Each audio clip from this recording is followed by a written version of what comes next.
Hello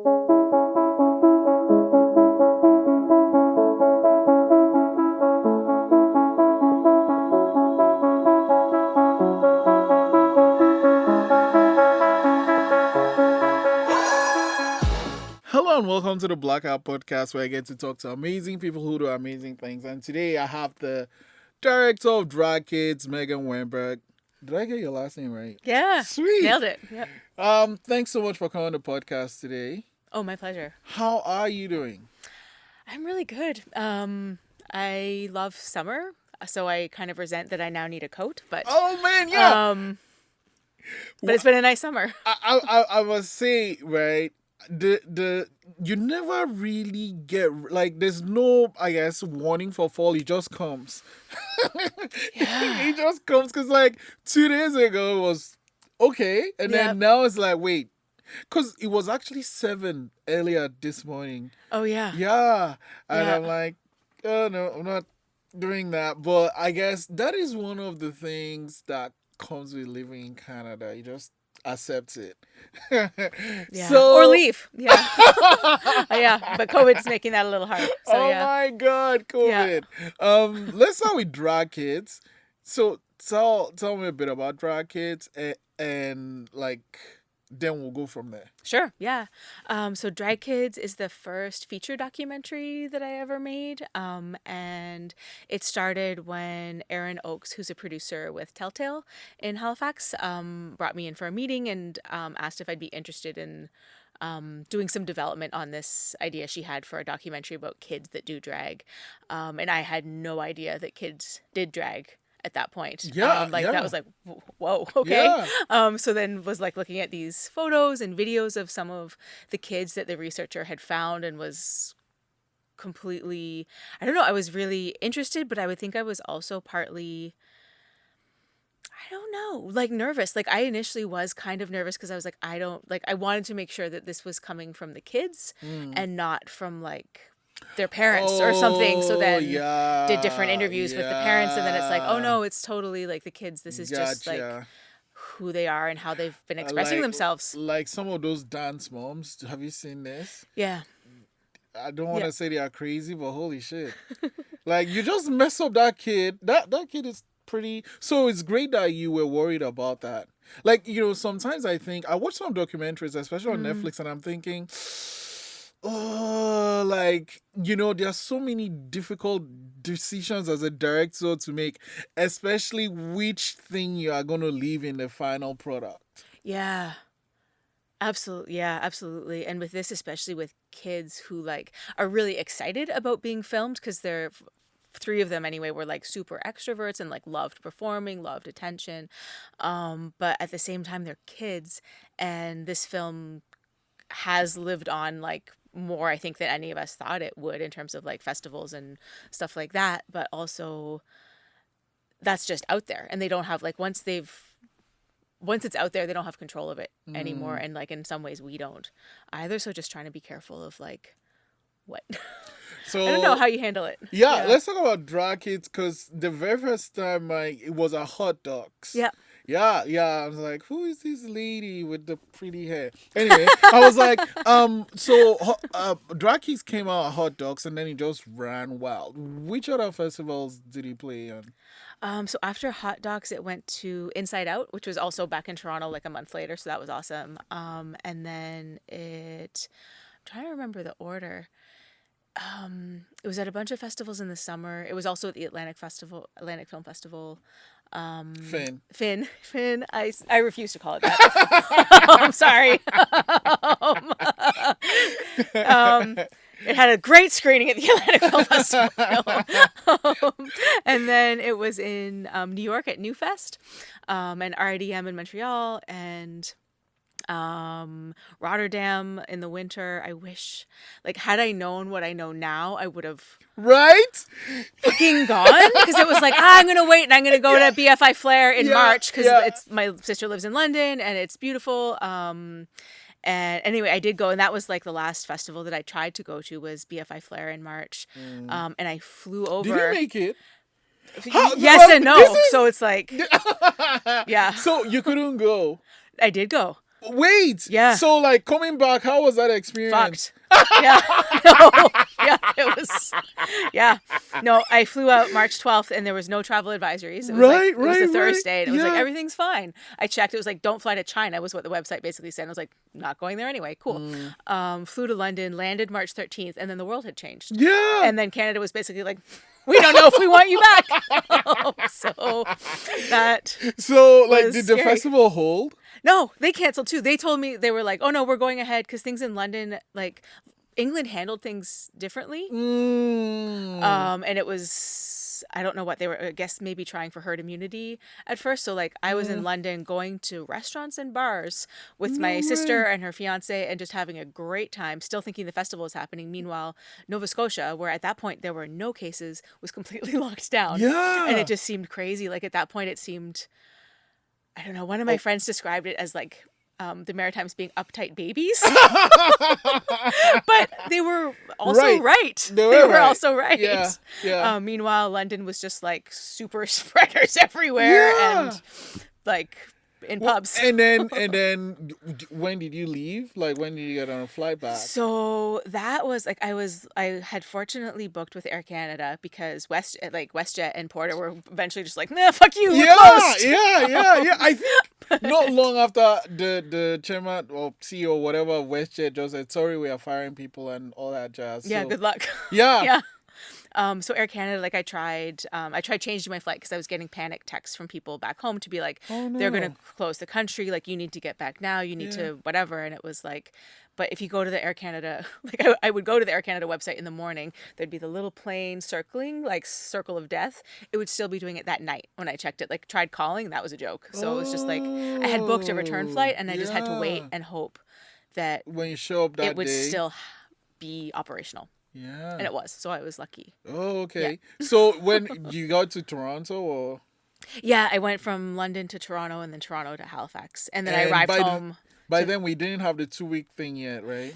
Yeah, I arrived home to the state of emergency. Oh. Yeah. Woo. Yeah. Man. Yeah. So let's go back to Drag Kids. Happy thoughts. Happy Drag Kids, yeah. So Drag Kids happened and like it just kind of took your career like that. I don't know. I'm still here. And like when you had that meeting with Aaron and you started developing his program, the show, you were more worried about the kids. Do you have any outlook of how good the documentary might go? No. At that point I just wanted to, because I was like also hyper conscious of the fact that like just to be careful and honest with their stories, to show, because I was really curious, like what is it about drag that these kids love and how is it changing their lives and like what's it giving to them, and then also bringing them together, what would happen there, because like we didn't know for a lot of this, so it was just trying to follow their stories but let them tell their own stories, because like I don't know, just I wanted it to be as much them and as me staying back as much as possible, just to let it unfold. And then same in the editing process, like, oh my God, we had so much footage. I tend to, like as a documentary filmmaker, I tend to overshoot because I don't want to be judging on the day of like, I'm never going to use this and all that. And it's like, 'cause you don't know. Like, I mean, maybe some people do, I don't. And I don't want to start limiting stuff and then wish that I got something. So, what countries did you go to make the film? Because that's the part I'm jealous. So. Yeah, right. Well, this was the first film where I really got to like do some cool traveling. We went first to do the demo. We went to Montreal and Vancouver, which are both awesome. But then once we got funded for the like full thing, we went to Missouri was the first stop, and I'd never been to the like American Midwest or verging on South. There's a drag kid in Missouri. One. Okay, that makes sense. Just, I mean, I shouldn't say that, but that makes sense. Yeah, no, and like how was the kid and the parents? The parents were amazing, and that's like this kid. He he's a really special kid. He was the shy one out of the bunch, but his parents were so supportive. Like he was also the only one that had come out. Like he came out to his parents when he was 10.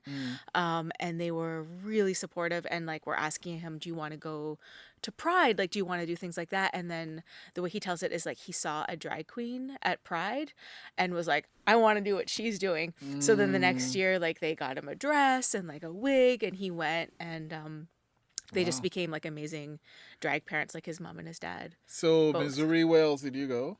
Missouri, we flew from Missouri to Barcelona, which was like really culture shock. Yeah. And then drove down, I guess the coast of Spain to the like Costa Blanca, which is where Stefan, who's another drag kid, lives with his parents. They're British expats, so they've been there for a few years.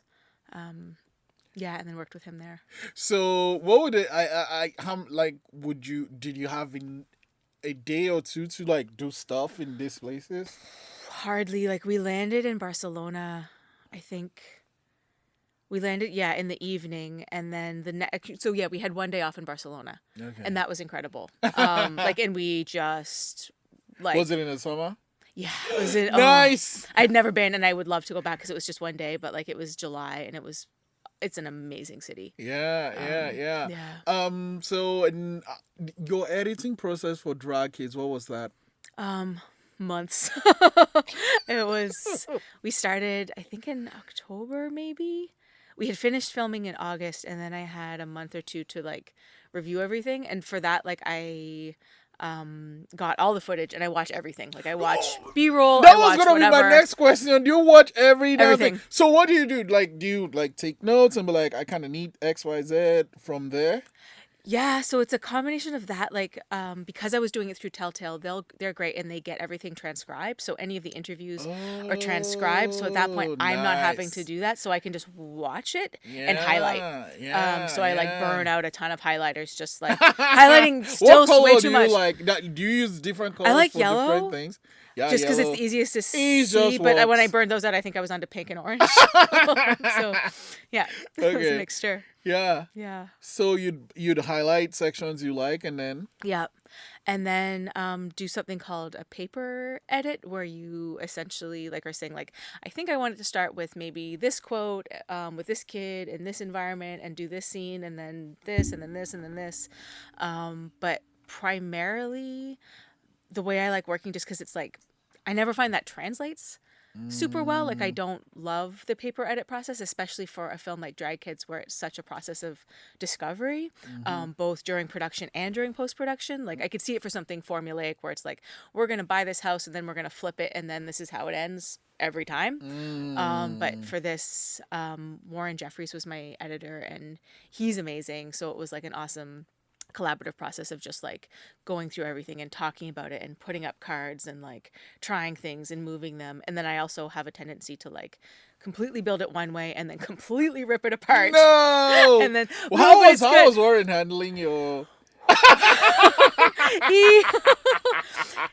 No, it was nice. Like he said by the end that he's like had become more comfortable with like ripping things up as a constructive process as opposed to just like a flailing destructive process. And it's like, that's just, and I don't know why I work that way, but I can't think of a show that I've done where I haven't done that.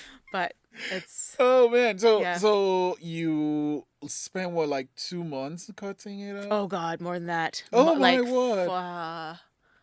It's hard to say because it's like, I think we started in late October, and then so November and December, and then we would have had to send a rough cut to Hot Docs in January for their like latest possible deadline.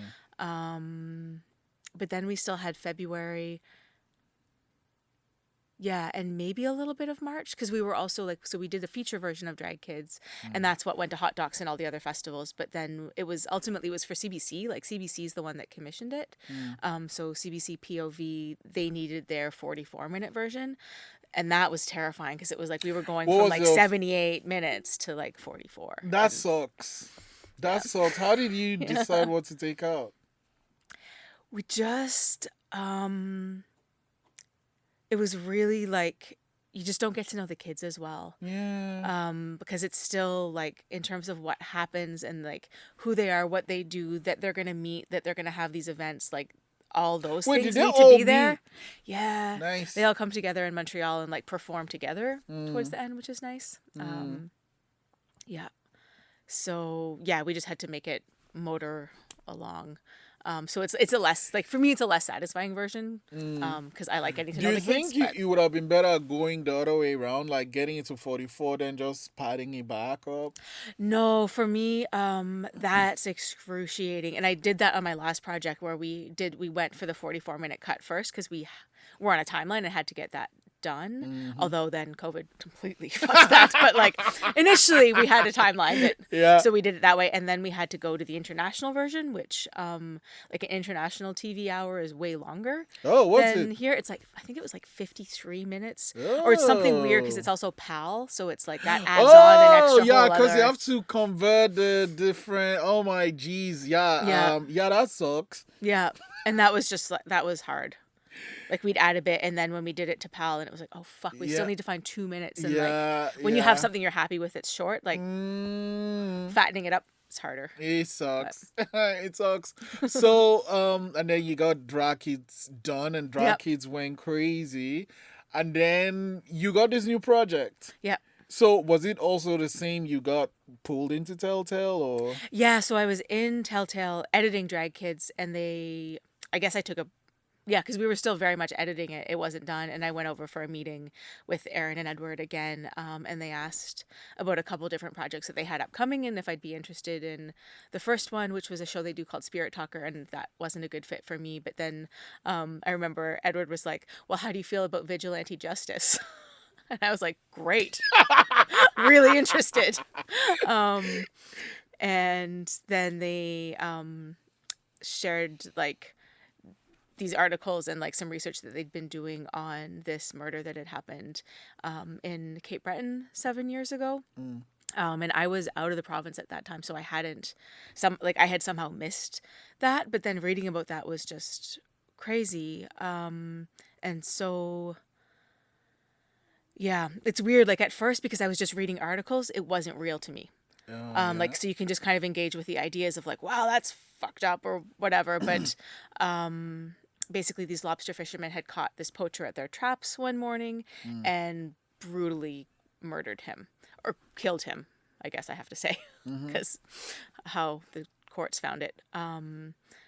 But then going to the community, and while we were still editing Drag Kids, like I was starting this other project, so went up to Ile Madame and Cape Breton to the community to try and see if there's anyone there that would talk about what had happened 6 years ago. And that's, anyway, that was awful. Like watching people's faces change because they were still in pain over this horrible thing that had happened. And that they felt completely misunderstood about, I think, too, because like the media really played it up as like murder for lobster. And that was the big headline that kept circulating, like of these people in this small maritime community that just like killed this guy over lobster. And it's like, it's a lot more complicated than that. And was awful for both sides and awful for that whole community because it just ripped people apart. Because everyone there's related for the most part. Like there were kind of 3 main last names on the island. And it was, really, really sad. And that was a tricky one because I struggled a lot with like, well, do we need to tell this story? Like, why do we need to tell this story? Like, if this is painful for everyone here, do we really want to be like picking at this scab? What made you finally accept to do it?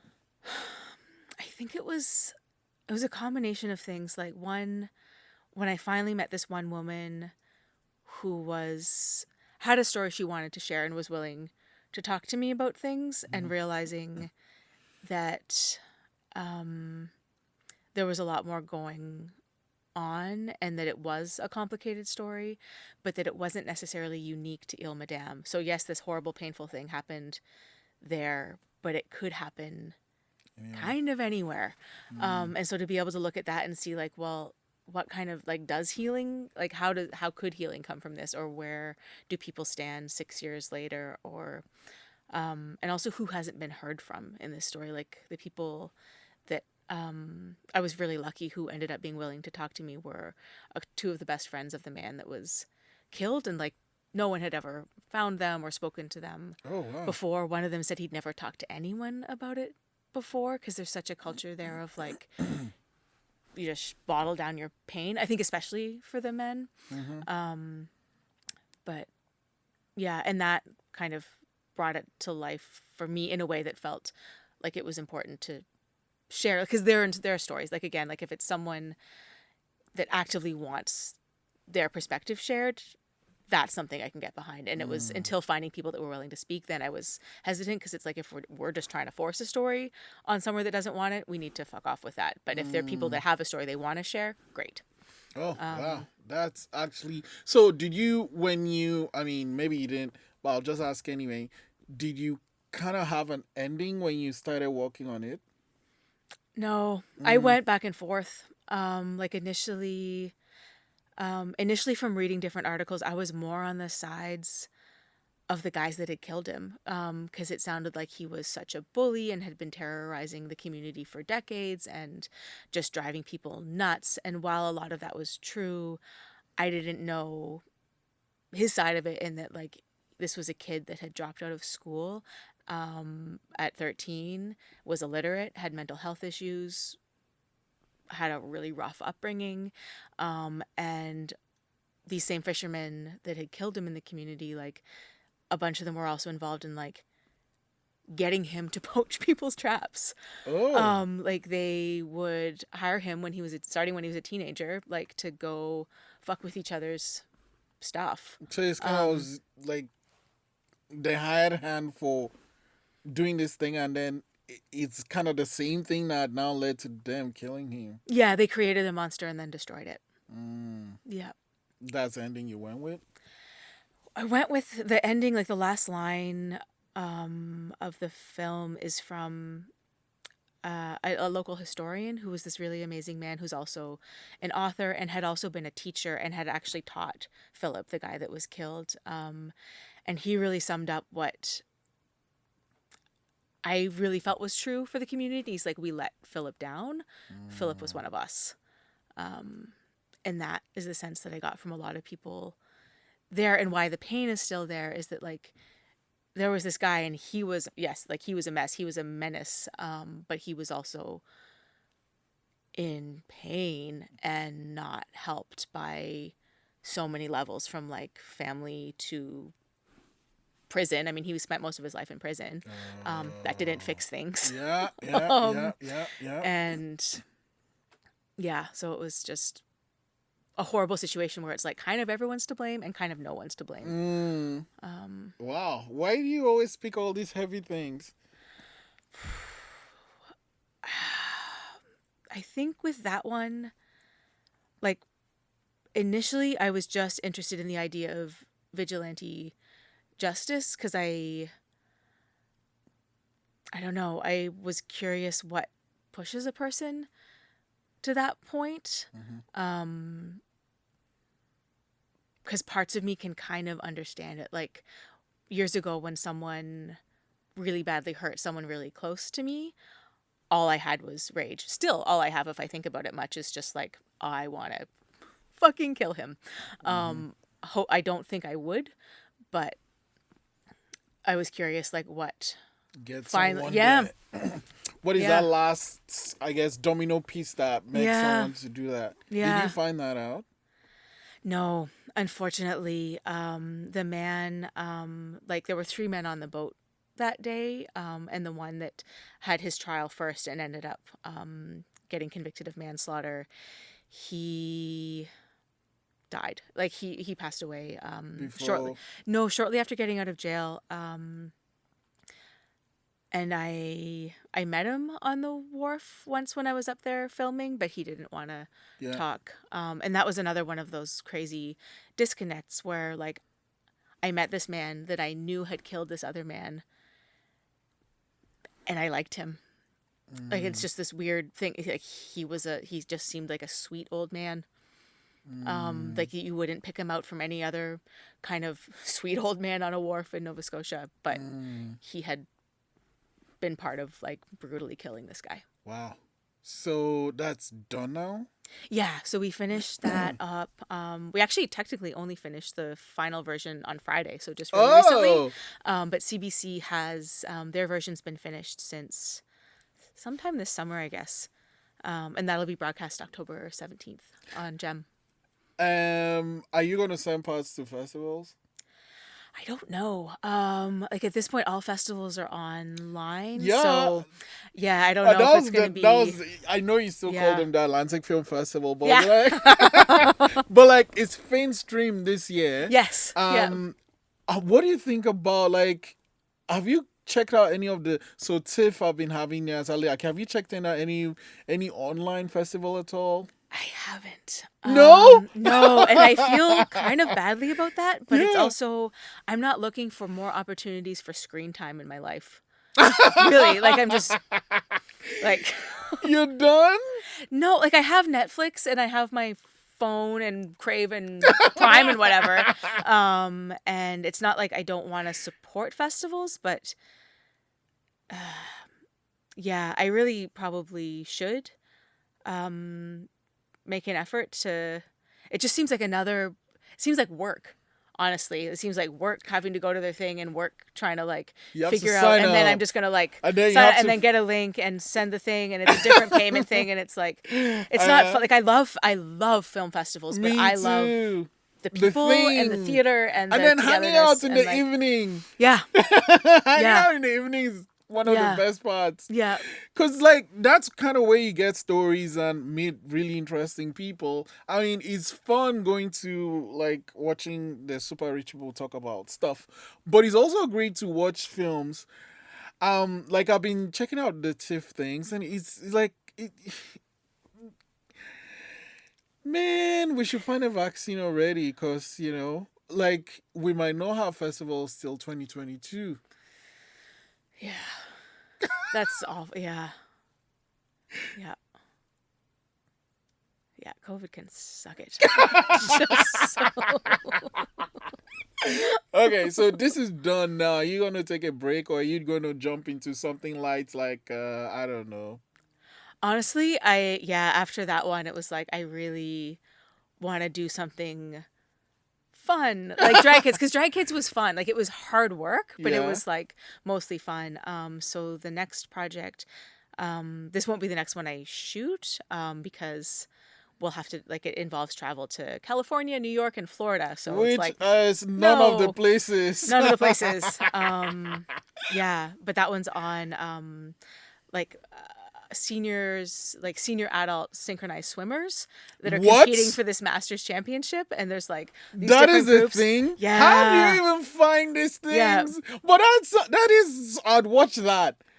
Yeah, they're awesome. The characters, the people, they're amazing. Just the thing about synchronized swimming. This, and I hope I'm getting. This is the one where people are doing crazy things under the water, but they are smiling up here.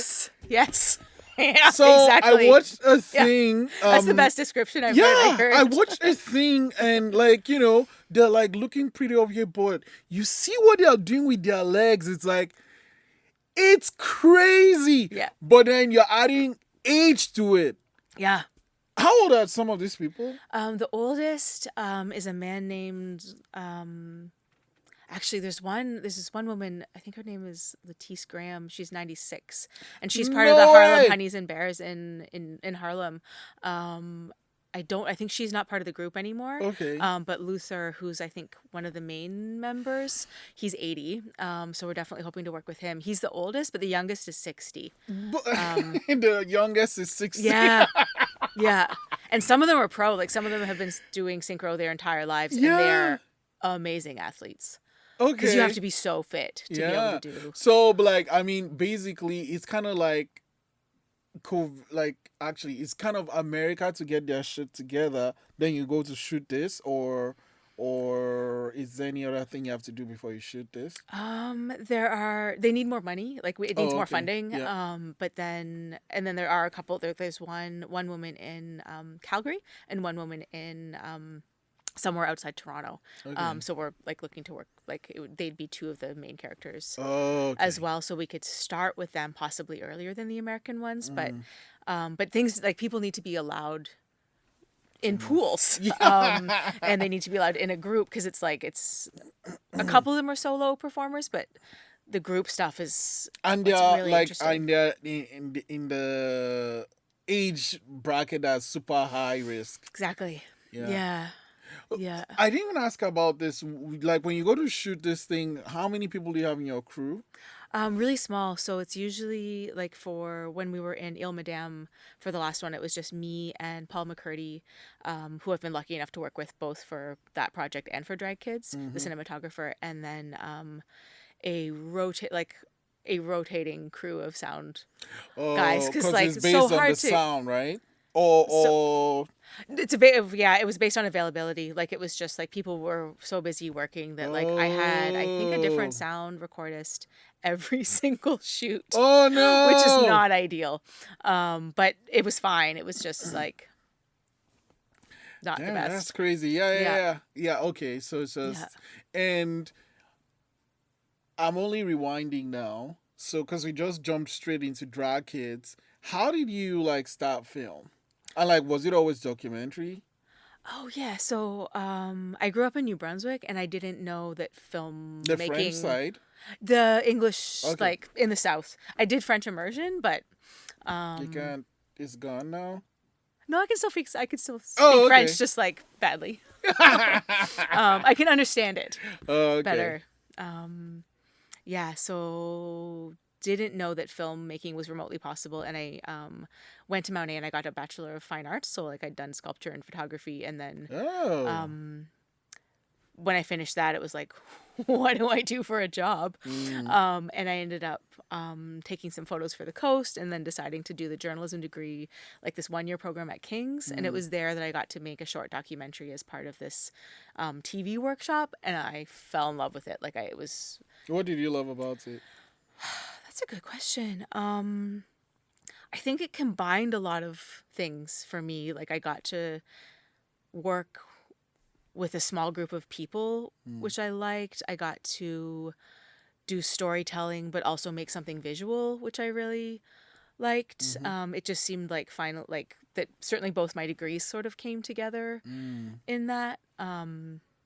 And I definitely, yeah, documentary was definitely my first love, and then I sort of went over to scripted for a while. What were you doing? Scripted? A mixture of things. Like I would make shorts, like I would write and direct shorts sometimes, and then I did a lot of script supervising, and then moved on to like story editing and stuff Isn't like that a that. difficult fucking job Oh, to it do? sucks. Yeah. Oh no, it's awful. Yeah. Especially when Yeah. you're working with an asshole director. Yeah. I was lucky and there weren't that many of those. Commercials, actually, commercials is where the assholes were for the most part. Like they were unbelievable, some of them. But like, But- like, it's kind of difficult. Like, I don't understand why people have issues with script supervisors, because they are literally making your thing look great. So why don't you just listen to what the person is saying? I don't know. Yeah, that only came up a couple of times. Partly maybe because I wasn't that good at it, so I just wasn't catching things, which is possible. But I mostly worked with pretty good directors, Mm. I would say, or they like, so at that point, like if I had a suggestion, then they'd be like grateful that like I'd noticed that the eye line was going to be wrong, Mm. or that they were missing a certain line or a certain whatever. Mhm. Yeah. And then It's a really hard job. And I it think is. my heart wasn't ever, like, it was a way to make money and it was a way to like sort of get used to film sets. Mhm. But I would also find myself getting lost in the performances. Like I would end up watching the actors. And yeah, so that's just not helpful because I wasn't directing them. So like I should just be doing my job, but I would get lost. Okay. And then when did the jump happen and how? I don't know if, yeah, that's funny. Like I think going to the Canadian Film Center What did you do there? helped. I did their screenwriting program. Like they have this sort of like 5 or 6 month intensive where they have 5 screenwriters, 5 directors, 5 producers, and 4 editors. Weirdly, 4 editors. I'm not sure exactly why. Like 19. So I don't know why that's the magic number. But I did that several years ago. And then coming back from that, it gave me the confidence. Do you remember what you wrote for your application? Yeah. So the only feature script I've ever written, at What's the it time, it called? was called Crooks and Nannies. Really? Yeah. Is it a comedy? Yeah. Yeah. No, it's a serious period drama. No, it was about these 3 middle-aged women that go on an all-inclusive vacation south and then get kind of fucked over by this drug dealer who ends up smuggling coke back with them, but then they find it and they're not supposed to, and they decide they're going to be dealers. How the hell do you even have this type of idea? That's wild. I don't know. But it was so like anyway, it hasn't been made, and Are you ever gonna make it? I would need to rewrite it. Like, I think I would be horrified now reading it, but I still like the idea. Like, Yeah, I the still idea is really fucking like great. the idea. And comedy is so difficult to write. Like, I'm so envious of people that can write comedy. I can't. Really? I bet you could. No, I don't have the funny. I disagree. I think you should write comedy. Okay, so that's what got you into the Canadian films. Yeah, Right? yeah. How was that experience though? Yeah. So I met some, like, the other people in my group were amazing. Like, we had such a fun year because, like, and I guess this doesn't happen every year, but we all really connected and bonded and became good friends. And I'm still good friends with a lot of them, even though none of them live here. And would love to work with pretty much all of them. Wow. In terms of, like, the actual program itself, I don't know. I definitely don't know that it made me a better writer. What would it involve? Like, would you have writing exercises or? Yeah, sometimes it was a lot of. I guess my main problem with it was, and it's maybe partly an ego thing. It's like, because I had also directed before and was planning to direct again, so being there and being in the writing group and basically being told the whole time, it's like, no, you're not directing, you're writing this. And the directors were just like lifted up, and like they got extra perks, they got extra people to come in and talk to them. It was like, this whole program's for them, and then you're kind of here to service them. Like, the producers are there to Gotcha. like help produce their short films, we're there to like write something that they then get to direct, and like the editors are like doing their stuff. And I was just kind of like, nah. Yeah, no, I get it. Like, that's my thing. I don't think, I usually ask directors this thing, like, directing someone's stuff, I mean, fine, maybe, but like, I don't know how to let someone direct something I wrote. I don't know. Right. I don't know. I don't know. Yeah. Yeah. So yeah, no, I can relate with that. I completely understand. Cause they do something and that is not what the fucking thing was supposed to be. And that makes sense because like different people will understand things differently and I get that, but yeah. So I completely get that. So you did CFC for what, 5 months you said? Yeah, it's at the time I think it was running from July until December. Okay. And you kind of have to stay there all through? Oh yeah. You have to like, so it's tricky. Like, you have to, like, you can't work because it's like you are full out for those 5 months. Like, it's crazy. Holy shit. Yeah. So it was definitely like, overall, like, I'm definitely 100% glad I did it. Okay, so you did it, then you came back. Yep. And did you still go back to script supervising? No, my first thing when I came back is I was supposed to be script supervising the second season of Seed, which was a series that was shooting here. And at that point I decided I don't want to. I'm done. I want to be in a writer's room. Like, I want to be in the writing department. I knew they would need a script coordinator. So I went to the producer and said I wanted to do that. What does the script coordinator do? It's kind of a sucky job. It's like, it's more just like going through the scripts and like proofreading them and like making sure everything's okay to like PDF out to all the departments. But it's the like it's the entry level to like to like a writing department. And then Seed was amazing because I ended up getting to write some teen scenes. I ended up getting to like unofficially story edit some stuff and like, oh, nice. So that was really, that was a great How long were you on that for? Just for season 2, and then Oh, like, okay. it ended after season 2. Oh, okay. And then what was next? Trailer Park Boys. Doing what there? So from there, I went to. I was also script coordinating, story editing. My friend Jonathan Torrens was in the writers' room with the 3 main guys that year, and he brought me in to meet them, and then they hired me to work with them to both like script coordinate, story edit, and then script supervise. That's a lot of job for one person. Well, one led into the other, and that was actually because okay. once the scripts were done and then we were shooting them, then that first like the season 9, I guess, is when I first started with them. And that was awesome. Like, that was the first time I really, really enjoyed script supervising, because I had been involved with the scripts from like literally the stages when it was them smoking hash and saying ideas and me writing stuff down. Like, okay. Yeah.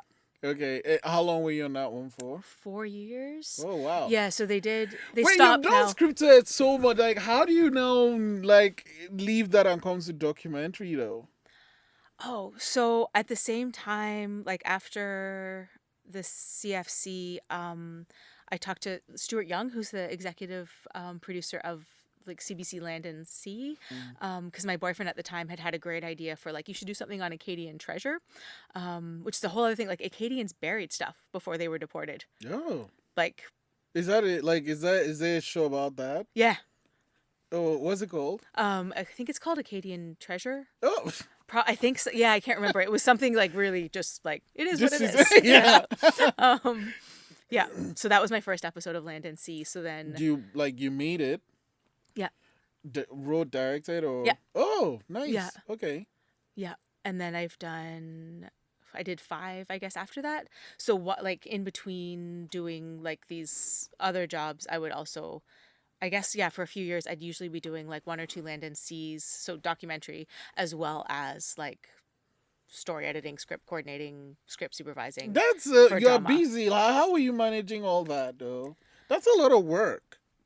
Only over a few months, like only over kind of like. Yeah, but like that time is like. Oh, that's it. Yeah. Yeah. So how do you handle it? I don't know.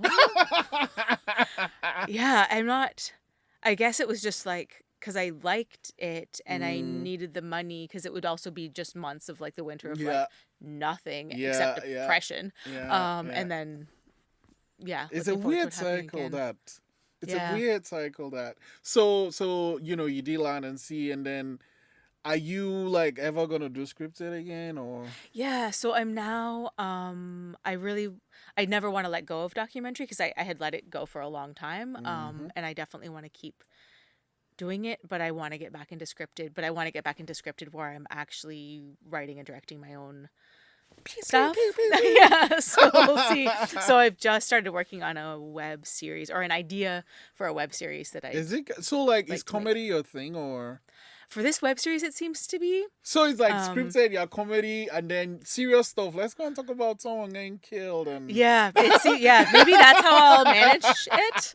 Yeah, because I need both. Like I like both. It's just like I definitely also need to go from one to the other, because living in that dark place is not sustainable for a long time. And then you like going back to this. What's this last documentary called? The Killing of Phillip Boudreau. So.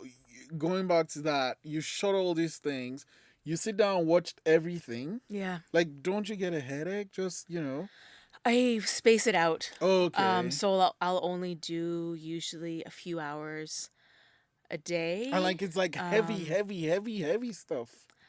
So bits of it would be really heavy, and then a lot of it would just be B-roll, because people had not wanted to talk to us that day. So we have more B-roll of Il Madame than anyone. I'm sure exists anywhere else. Like, they have a library of B-roll for Il Madame in all seasons. It's beautiful. Like, it's okay.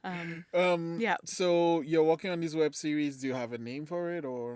I'm calling it The Spark. It's very new. Oh, okay. Yeah. And like, so what do you see it as? Like, how long is it? How many episodes will it have? I think it's probably like maybe 10 minutes an episode, and I guess maybe 10 episodes for a season Oh, wow. or less. Like it's at this point, it's still in the early days of like I'm trying to figure out the world because it's like it's ended up being in this kind of like fantastical, almost like superhero-ish world, which I have no experience of and like isn't even typically something I watch. Yeah. But for this to explore these things, like I think it needs to be there. Well, so shows I'd advise you to watch is The Boys on Amazon. Have you seen it? I've seen season 1 and what a cool Right? yeah. Right? Yeah. Is season 2 good? Have you seen it? Yeah, I've seen it, but I'm, so there's a thing now on the internet where everybody's mad because it's like once a week.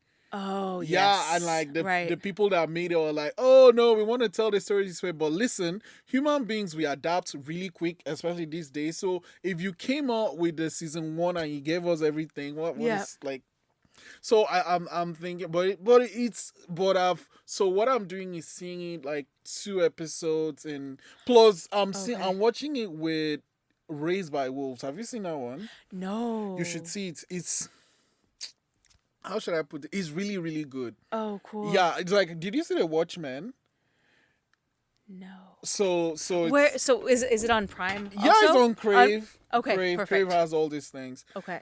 So it's like it's only Boys that's on Prime, and I don't know if you've noticed it, but I noticed that Prime is gonna be on Bell now, so that would be nice. Then I don't have to switch things when I'm watching stuff. Yeah. But anyway, so it's like shows that are really, really good are Leftovers, which is like years ago, but then Watchmen, which is like last year.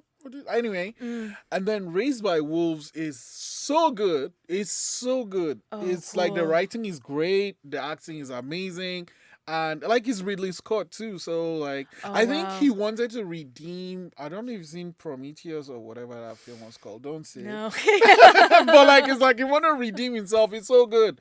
Yeah. So yeah, I kind of like I watched 2 episodes of The Boys, then I watched 2 episodes of Raised by Wolves. Of course, it's also weekly. Oh, okay. I don't know what's with the weekly thing. Yeah. But like the Boys, I mean, if you've seen The Boys, then you have your world pretty much ready to go. Because what I like about The Boys is that it's grounded in reality, but it's this fantastical thing. And it's a commentary on today's world. And that is what is brilliant about that show. Yeah. Like, I love that. Yeah. So, Spark, will you change the title or? Will I change the title? I don't think so. The Spark's the main character. Oh, he's a superhero called the Spark. Well, and that's what I'm trying to figure out is like how much of a superhero he actually is. Like, so his thing is that he brings people together. So like if you feel like you lock eyes with someone across the room, that's the Spark. Or like kiss someone and feel electricity, that's the Spark. Or like see your longtime partner in a new light, like that's the Spark. So he's like out there like getting people together. Wait, are you gonna do one where if you swipe right and the person matches with you as a Spark, or no, that doesn't? Oh, yeah, I wonder. Yeah, that's a really good idea. Because that's I guess how everyone meets these days. Yeah. Okay. Yeah. So you have Spark going, and you're gonna write, but like I think you have enough. I learned a new word that a culture capital to go ahead and make whatever you want to make now. Because I've had drag kids, and this one's like, what is Megan gonna do next? Huh. A web series. Yeah, I don't know. Yeah. We'll see. Oh man, you're so fun to talk to. Thanks so much for coming on the podcast. Thank you so much for having me. And I have Gem, so I'm gonna go check out Drag Kids. Oh, cool. Sweet. Well, I can send you the feature version, which is like that one. Yeah. Actually, that one. Yeah, please do that, cause like I mean, it's like they rip the soul. I mean, yeah. Don't tell CBC. Yeah, no. 44-minute. It's fine. Yeah. We go with the 44-minute one. Yeah. Thank you so much, Megan. Thanks a lot.